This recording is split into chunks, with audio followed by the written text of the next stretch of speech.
First of all, I think it'd be really helpful for people to really understand what Atlanta's all about. It's obviously a very beautiful city, very green, quite a different city than I was expecting, quite a sprawl.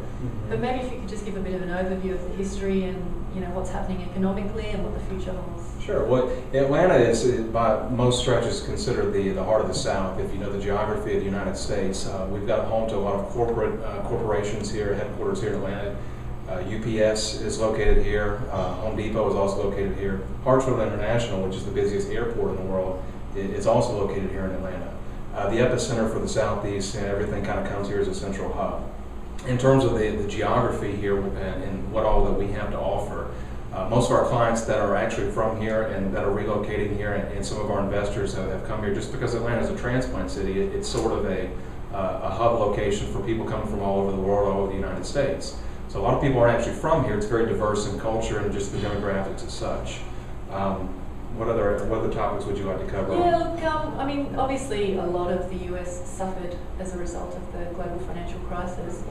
Atlanta obviously did suffer because of, you can tell by the volume of foreclosures that came on over the last couple of years, but I mean, how is it faring? How has it fared? What are the politicians, what do the people feel holds what's going to happen down the track? Well, Atlanta, just like the rest of the U.S., probably around the 2007 year, it really just hit a landslide of a fall and a downward spiral. I mean, all over the country, cities got hit harder than others. Atlanta got hit pretty hard, just from things from poor lending, just the economy as a whole here in the United States.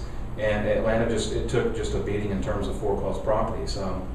They had bad loans that were being written. Essentially, you could walk into a loan office or a financial institution for a buyer, and you could go in there and get a loan for whatever amount of money. And most folks were not living within their means; they were getting too much of a home. So a lot of folks, they fell behind on payments. A lot of specifics with things that happened on interest rates. Rates went up, payments went up, and a lot of people just got themselves in a situation where they fell behind on their payments.